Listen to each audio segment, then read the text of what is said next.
Hello, fellow cyclists. We need to talk. I bet all of you know by now that riding a bicycle on a public road is dangerous. Unfortunately, some of you had to find out the hard way. How many of us had scary close calls? Some got hit, and some even paid the ultimate price. According to the Vision Zero campaign, which many cities around the world have adopted, traffic fatalities are preventable. On the website visionzeronetwork.org, it claims that Vision Zero is not just a slogan. It's not even a program.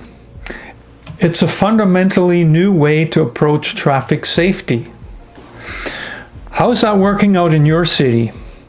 For my city, Edmonton, Alberta, I must say that efforts are being made, but success is limited. Too little to celebrate. According to an article in the Edmonton Journal, 15 people died in traffic collisions in the city last year. That's up from the previous year. 5 of the victims were pedestrians.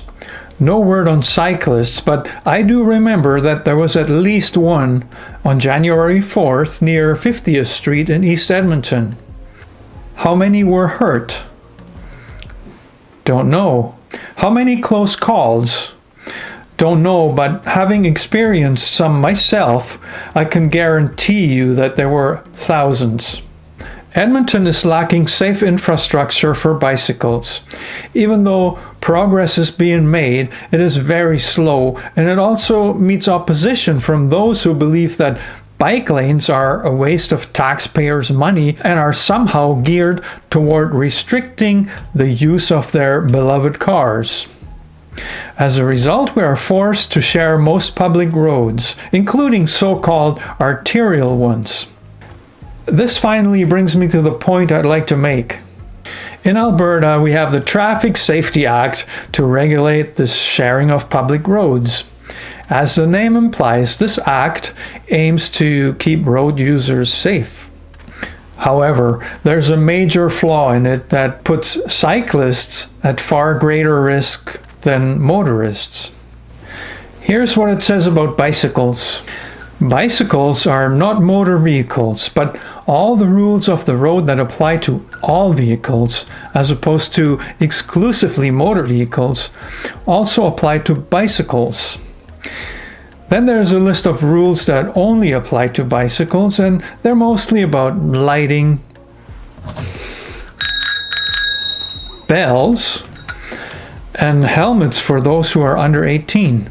Nowhere does it recognize that cyclists are more vulnerable than motorists. To be fair, the City of Edmonton, within its Vision Zero policies, states that transportation safety needs to focus on all modes of travel. Equal protection is needed for all travelers, and we must recognize that when we travel in a vehicle, we bear more responsibility for the safety of others because we are protected by a metal frame. People moving outside of vehicles are not as protected and are at much higher risk. Bicycles have a metal frame. Well, some of them do. Gets confusing, doesn't it? Okay, but let's assume bicycles are recognized as vulnerable here. Are they?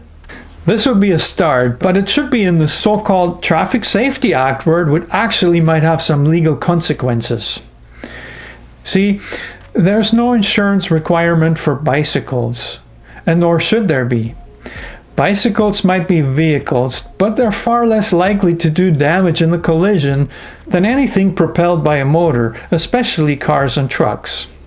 So what happens if a cyclist is involved in a collision and causes damage to someone else's property or vehicle? They will be sued.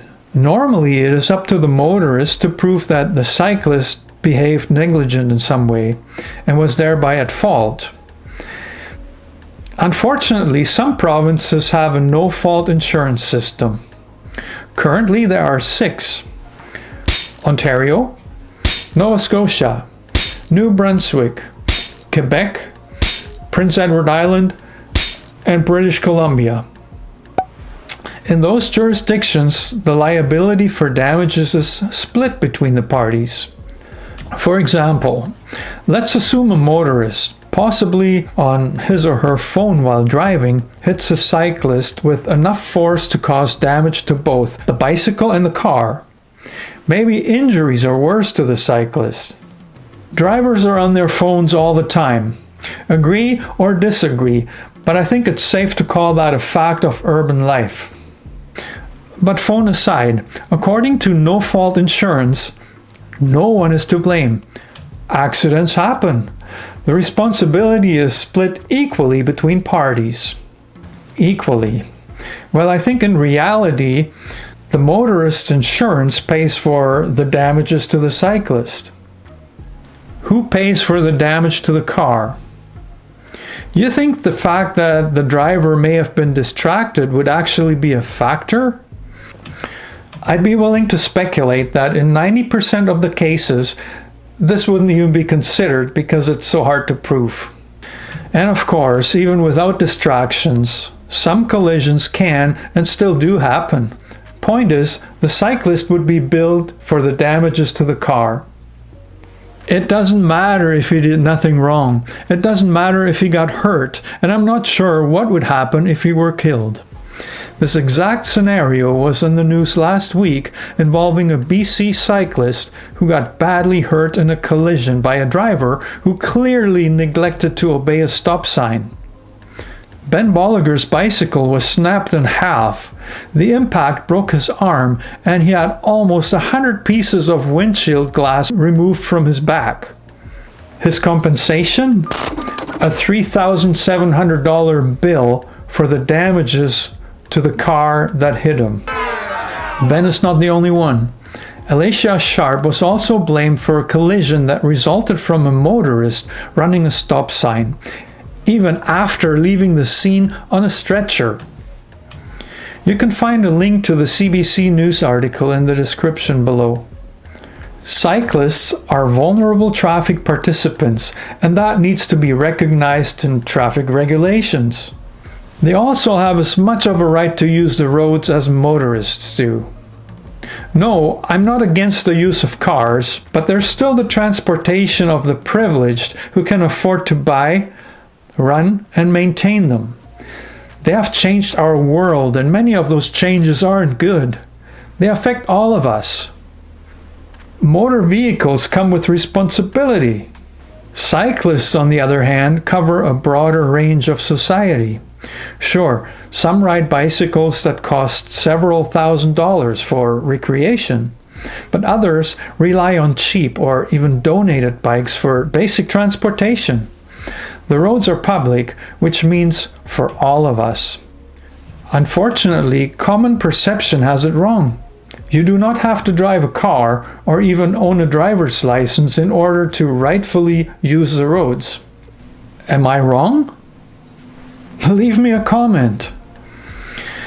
Bicycles are an important part of the transportation system. They also have countless advantages over all other modes. But that's for another video. Vision Zero is a start, but it isn't enough. Without far-reaching changes, it is on track to fail. Cyclists need to be recognized as vulnerable road users in official traffic regulations. Hitting them should have severe consequences.